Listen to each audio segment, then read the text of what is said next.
Mudah-mudahan kita senantiasa mendapatkan taufik dari Allah untuk bisa mengikutinya, meningkatkan ittiba' kita serta membuktikan dalam amaliyah kita bahwa kita adalah mencintai Nabi kita alaihi salatu wassalam, bukan hanya sekadar dengan lisan, bukan hanya sekadar dengan ungkapan, tapi kita buktikan dengan amaliyah, mempraktekkan daripada sunnah-sunnah Nabi kita alaihi salatu wassalam. Dan harapan pula kita di hari kiamat kelak mendapatkan syafaatnya, serta kita betul-betul orang yang bisa meneguk air di telaganya, yang bisa minum ya di antara kenikmatan yang Allah berikan kepada umat Muhammad sallallahu alaihi wasallam. Kemudian untuk para guru yang telah mengajarkan ilmunya kepada kita, kita doakan agar Allah Subhanahu wa taala berkahi kehidupan mereka. Allah jadikan anak keturunan mereka saleh dan saleha. Allah tinggikan derajat di sisinya. Dan kepada kedua orang tua kita yang telah membesarkan dan mendidik kita, semoga Allah Subhanahu wa taala ampunkan dan rahmati mereka sebagaimana mereka merahmati dan menyayangi kita di masa kecil kita sampai mereka meninggalkan kita. Ikhwah fillah, kembali kita bersama kitab Al-Mulakhas fi Syarhi Kitab Tauhid, di mana pagi ini masih dalam pembahasan bab yang ke-14, di mana minasyirki ayastaghitha bi ghairillahi aw yad'a ghairahu. Adalah bagian yang mana bab yang menjelaskan di antara kesyirikan adalah beristighatsah selain kepada Allah Subhanahu wa taala atau berdoa selain kepadanya. Di mana ya di sini adalah dalil yang keempat yang akan dibawakan oleh Syekh Muhammad Ibn Abdul Wahhab tentang hukum daripada beristighatsah selain kepada Allah dan berdoa selain kepadanya. Di awal pertemuan sudah kita bahas bahwa beristighatsah itu dengan dua kondisi. Yang pertama, ya berada di posisi kuburan atau tempat ya yang sedang yang kita mintai kepadanya, ya. Kemudian kita berada yang kondisi yang kedua jauh dari posisi atau kuburan ya yang seseorang minta kepadanya.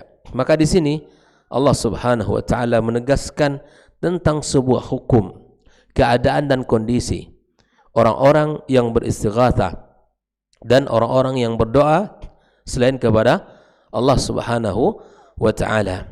Wa qaulihi ta'ala, ya, firman Allah Subhanahu wa taala, "Wa man adallu mimman yad'u min dunillah."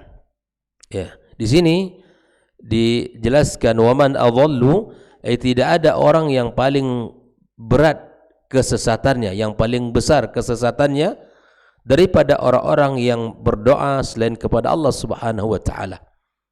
Ini adalah malapetaka dalam akidah, malapetaka dalam urusan agama, musibah dalam agama. Seseorang berdoa meminta selain kepada Allah Azza wa Jalla. Yang di sini tentunya meminta selain kepada Allah, meminta kepada jin, bisa meminta kepada wali, orang saleh atau orang-orang yang dianggap baik, yaitu telah meninggal dunia, ya, yang telah meninggal dunia. Orang-orang yang telah meninggal dunia tidak pantas untuk kita minta kepadanya untuk didoakan atau dimintai dengan kedudukannya di sisi Allah, ya, agar Allah Subhanahu wa taala mudahkan urusan kita atau sehatkan anak kita atau kemudian Allah angkat segala penyakit kita dan lain sebagainya. Nah, Allah menyebutkan di sini di mana tidak ada orang yang paling sesat, Pak. Bayangkan, tidak ada orang yang paling sesat daripada siapa? Orang-orang yang berdoa, yang meminta selain kepada Allah Subhanahu wa taala. Ya. Kemudian Allah Subhanahu wa taala menyebutkan man la yastajibu lahu. Man la yastajibu lahu. Kepada makhluk yang tidak mampu untuk mengijabah. Kepada siapa yang tidak mampu untuk memberikan permintaannya. Bayangkan, ila yaumil qiyamah, sampai hari kiamat kelak. Wahum an du'aihim ghafilun, sedangkan mereka yang dimintai itu terhadap doa-doa mereka, permintaan mereka ghafilun. Mereka tidaklah termasuk ya yang mampu untuk ya memberikan apa yang mereka minta. Ya. Lalu kemudian Allah katakan wa idza husyiran nasu, jika dikumpulkan Allah nanti manusia di hari kiamat kala, kanu lahum a'daan, ya, itu Tuhan-Tuhan yang mereka minta ini menjadi musuh. Ya, kanu lahum a'daan wa kanu bi'ibadatihim kafirin. Mereka wa kanu bi'ibadatihim, dan ibadah yang diberikan kepada mereka kafirin, ya mereka mengingkarinya. Akan jelas nanti kondisinya kapan? Di hari kiamat. Kalau sekarang tugas kita hanya mengingatkan mereka yang suka datang kepada kuburan, mereka datang kepada ya kuburan-kuburan yang katakan keramat, atau dulu mereka orang-orang saleh ketika hidup di dunia, atau mereka dulu para wali min auliyaillah. Setelah mereka meninggal dunia, ada orang-orang yang datang meminta, ya fulan ya ilan aghithna, ya, atau mereka dimintakan kepada Allah melalui kedudukan ya jah mereka, kedudukan mereka di sisi Allah, kita minta. Ini tidak bisa. Dan Syekh Muhammad mengatakan ini adalah bagian daripada kesyirikan yang mesti kita berhati-hati di dalam kehidupan ini, karena inilah jika terjadi pada seseorang, ini adalah musibah ya yang paling terbesar, sehingga Nabi SAW meminta agar tidak Allah jadikan musibah itu menimpa agama kita. Jangan sampai musibah itu menimpa agama kita. Kalau sudah agama kita rusak, kalau sudah ya tidak ada aturan dalam kehidupan kita, maka seseorang itu menjadi orang yang sangat merugi di sisi Allah Subhanahu wa taala. Mari kita lihat makna daripada ayat ini yang dijelaskan oleh Syekh Shalih Al-Fauzan, man adallu ay la ahada ashaddu dhalala. Tidak ada orang yang paling sesat, yang paling besar kesesatannya. Min dunillah, min ghairillahi, selain Allah Subhanahu wa taala, la yastajibu lahu ay la yaqdiru ala ijabatihi, yang tidak mampu untuk memberikan, yang tidak mampu untuk mengijabah, ya, bi'ata'ihi ma talab minhu, memberikan apa yang diminta. Makhluk ini lemah sama kayak kita. Cuman kenapa manusia bisa melakukan itu, ikhwafillah? Tertipu dan tidak ada ilmu. Makanya hal yang paling berbahaya dalam kehidupan kita, beragama tanpa ilmu, atau kita hidup tanpa ilmu. Ilmu yang berkaitan dengan hablum minallah, hak-hak Allah Azza wa Jalla, itu tidak kita tahu ilmunya. Itu adalah hal yang paling berbahaya dalam kehidupan kita. Orang dalam kehidupan dunia saja, di dalam perkara dunia saja tidak tahu, itu sangat berbahaya. Apalagi berkaitan dengan ya dengan Allah Subhanahu wa taala. Apalagi berkaitan dengan tauhid, berkaitan dengan akidah, berkaitan dengan halal dan haram dan lain sebagainya. Itu perkara-perkara penting. Sampai Nabi mengatakan talabul ilmi faridatun ala kulli muslim, wajib untuk belajar, apalagi mempelajari akidah adalah sebuah kewajiban yang tidak boleh kita tunda-tunda.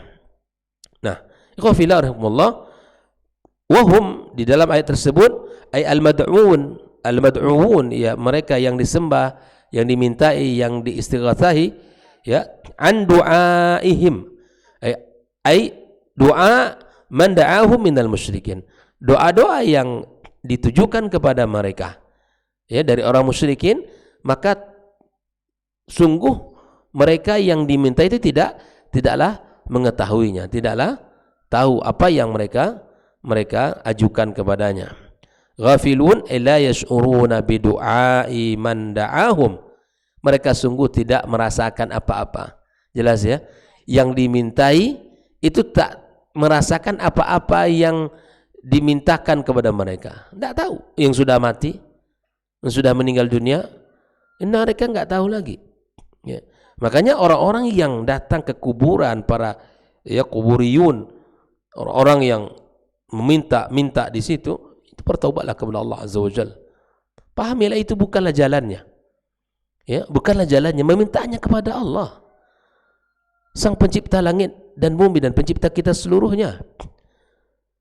Tuhan semesta alam yang merajai segala sesuatu di sini. Tidak ada ya sekecil secuil apapun peribadatan kita berikan kepada Allah Subhanahu wa taala. Ya, maka orang-orang atau tuhan-tuhan yang dimintai kepada mereka atau orang-orang yang dimintai kepada mereka la yash'urun, mereka tidak mengetahui apa yang diajukan kepada mereka. Li'annahum karena mereka kenapa tidak tahu? Imma amwat, mereka itu adalah mayit, para mayit, au jamad, atau benda-benda mati, au malaikatun, atau para malaikat, masyghuluna bima khuliqu lahu, semua mereka sibuk untuk apa mereka diciptakan. Jelas ya? Mereka sudah sibuk dengan urusan mereka, lah kita salah alamat untuk minta kepadanya. Ikhwafillah. Ya.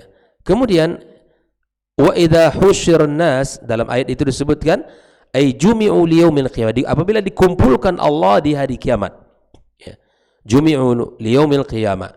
Kanu ay al-alihata allati yad'unaha min dunillah. Tuhan-tuhan yang disembah selain Allah Subhanahu wa taala. Lahum a'da ay yatabarra'una mimman da'ahum wa yu'adunahum.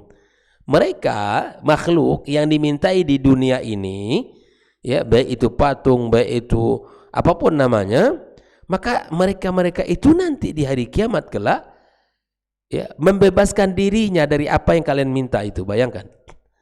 Bahkan mereka memusuhi orang yang meminta kepadanya. Sehingga dalam hadis qudsi disebutkan ya bahwa benda-benda mati yang dijadikan tempat bersandar, tempat meminta di dunia, Allah akan suruh itu orang untuk ya meminta kepadanya di hari kiamat kelak. Menangis darah istilah kita tidak akan mungkin. Ya, intinya bahwa apa yang dilakukan di hari itu sebuah penyesalan. Ya, sebuah penyesalan. Karena tidak mampu, makhluk yang lemah seperti kita kok dimintai kepadanya. Manusia ini subhanallah, Allah berikan kepadanya iman, Allah berikan kepadanya wasilah, akal, ya, hati. Kok ibadah seperti meminta kepada Allah yang seharusnya kok diberikan kepada selain Allah Subhanahu wa taala. Nah, kanu ya lahum a'da kafirin wa kanu bi'ibadatihim kafirin ay jahidina li ibadati man abadahum. Mereka saja di hari kiamat kelak mengingkari ibadah yang diberikan kepada mereka. Ikhwafillah, inilah beberapa mufradat yang atau makna ayat yang dijelaskan oleh Shalih Al-Fauzan. Lalu kemudian ya masuk kepada pembahasan al-ma'na al-ijmali lil ayah. Makna global dari lil ayataini, dua ayat yang dibaca ya di awal tadi. Qala anna Allah Ta'ala, sesungguhnya Allah Ta'ala hakama, ya, menghukumi bi'annahu la adall, tidak ada orang yang paling sesat mimman da'a ghairallahi, yang berdoa selain kepada Allah, minal makhluqin, daripada makhluk, ya, mimman la yaqdiru ala ijabati da'watihi fid dunya, ya, mimman la yaqdir, dari makhluk, dari orang yang tidak mampu untuk mengijabah permintaannya di dunia. Wala yash'ur bi du'ai man da'ahu, bukan hanya sekedar tidak mampu untuk memberikan, tapi mereka sendiri tidak merasa ya mereka ini dimintai, diajukan kepadanya permohonan dari orang-orang yang memohon kepadanya. Wa idza qamatil qiyamah, apabila kiamat telah terjadi, wa jumi'an nasu, dan semua manusia dikumpulkan Allah Subhanahu wa taala, ada man da'ahu, maka mereka makhluk-makhluk yang dimintai itu memusuhi orang yang meminta kepadanya. Ya subhanallah. Jelas sekali ayat ini menerangkan kepada kita bagaimana hukum orang yang meminta selain kepada Allah.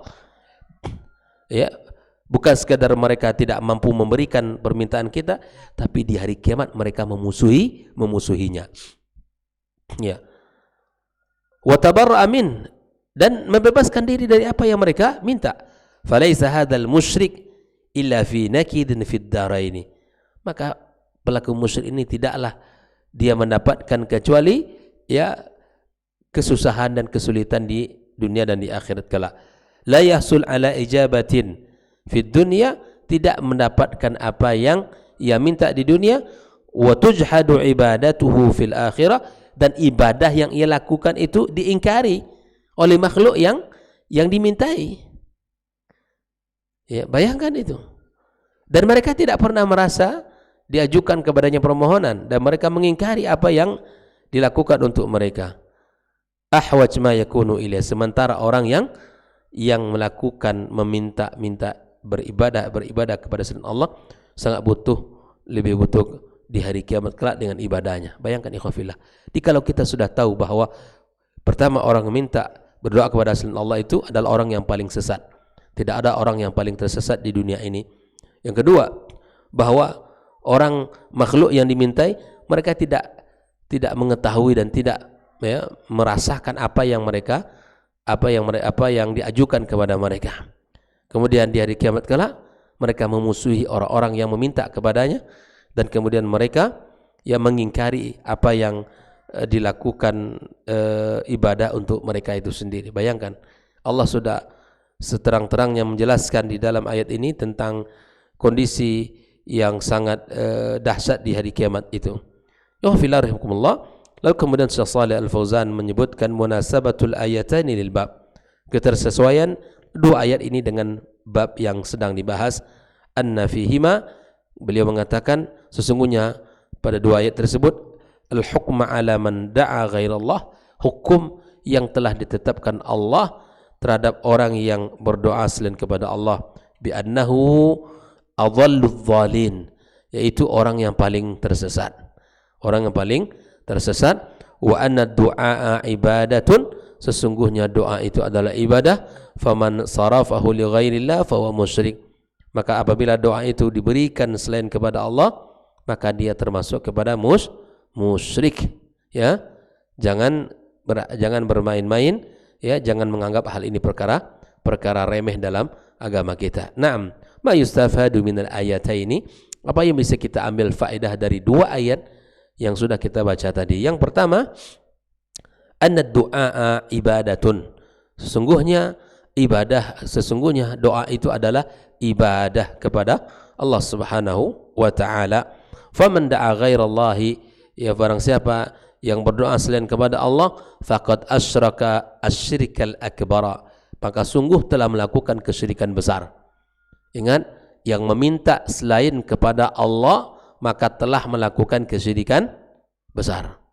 Nah, syirik besar, kezaliman yang paling besar, dan itu adalah hal yang paling dibenci oleh Allah Subhanahu wa taala dan Rasulnya sallallahu alaihi wasallam. Naam, yang kedua, bayanu syaqawati man yad'u ghairallah fid dunya wal akhirah, menjelaskan tentang jeleknya, buruknya, ya, orang-orang yang berdoa selain kepada Allah di dunia dan di akhirat kelak. Menjelaskan, ya, keburukan dan kejelekan serta kerugian, kesengsaraan orang-orang yang berdoa selain kepada Allah itu di dunia dan di akhirat kelak. Ya, mereka bukan orang beruntung. Mereka bukan orang yang beruntung, tapi orang yang merugi. Orang yang merugi. Ya. Yang ketiga, adna syirika huwa a'zamud dhalal. Kesyirikan adalah, ya, kesesatan yang paling besar. Bayangkan, Pak, jangan kita main-main. Kesyirikan itu adalah kesesatan yang paling besar. Dengan kesyirikan kita harus berhati-hati. Jaga diri kita, jaga anak kita dan keturunan kita. Makanya Nabi Ibrahim alaihissalam selalu berdoa kepada Allah dan meminta agar Allah jaga dia dan anak keturunannya jangan sampai melakukan kesyirikan tersebut. Yang keempat, itsbatul ba'tsi wal hasyr lil jaza. Di dalam dua ayat itu ditetapkan adanya hari berbangkit dan hari di mana Allah mengumpulkan serta memberikan balasan dari setiap orang-orang yang baik maka dibalas dengan kebaikan, orang yang melakukan keburukan dan kesyirikan, maka dibalas sesuai dengan apa yang telah ia lakukan. Yang kelima, annal awthana la tasma' man da'aha, berhala-berhala yang didatangi, yang dimintai, itu sungguh mereka tidak mendengarkan ya apa yang diajukan kepadanya. Ya. Wala tastajibu lahu aqsma ya yatasawwaruhul musyrikuna fiha, dan mereka di samping tidak mendengar, mereka juga tidak mampu untuk memberikan. Ini sangat berbeda dari apa yang terbayang oleh orang-orang musyrikin. Orang musyrikin merasa mereka itu mendengarkan, dan mereka merasa bahwa mampu mengabulkan. Wal iyadzu billah, tsumma iyadzu billah. Kita mohon kepada Allah perlindungan. Ya, anak kita dan anak keturunan kita jangan sampai melakukan perkara yang sangat ya zalim ini. Yang keenam, anna ibadatallahi wahdah fiha khairud dunya wal akhirah. Sesungguhnya beribadah kepada Allah semata terdapat padanya kebaikan di dunia dan di akhirat kelak. Maka ibadah itu mendatangkan ketenangan, ketentraman serta kenyamanan di hati. Ya, sementara kesyirikan itu adalah kebalikannya, mendatangkan keresahan, ya, kegundahan dan ketidaknyamanan dalam hatinya. Karena dosa itu selalu mengajak kepada keburukan, dan keburukan itu mengajak kepada neraka Allah Subhanahu wa taala. Maka pertama, agar kita bisa selamat dari kesyirikan dan jalan-jalan yang sesat ini adalah di mana kita harus mengilmui terus diri kita tentang akidah. Pelajari akidah, ya, belajar kitab-kitab dengan hadir dalam kajian-kajian akidah. Ya, tentunya akidah yang sahihah, ya, yang diambil dari Al-Quran dan Sunnah Nabi kita Sallallahu Alaihi Wasallam, yang berpijak di atas syariat Allah yang mulia ini. Mudah-mudahan kita dan keluarga kita termasuk orang-orang yang dijaga Allah, ya, dan kemudian termasuk orang-orang yang semangat di dalam memagari ya kehidupannya dari seluruh bentuk-bentuk virus-virus yang disebut dengan kesyirikan ini. Ya, semoga Allah Subhanahu wa taala sekali lagi berikan kepada kita ilmu bermanfaat, dan buah manis daripada ilmu kita adalah amal saleh, dan semakin hari semakin dekat kita dengan ya Allah Subhanahu wa taala, dan semakin kita merasakan indahnya di dalam kehidupan jika dikawal oleh agama ini. Mudah-mudahan Allah jaga kita dan keluarga kita dari perbuatan-perbuatan syirik, dan semoga Allah Subhanahu wa taala matikan kita dalam keadaan beriman kepadanya. Wa sallallahu ala nabiyyina Muhammadin wa ala alihi wa sahbihi ajma'in. Wa subhanakallahumma bihamdik asyhadu an la ilaha illa anta astaghfiruka wa atubu ilaik.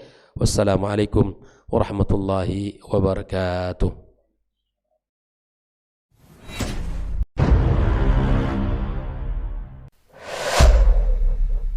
Dunia dan seisinya ini bagi Allah tak sama nilainya dengan sebelah sayap lalat.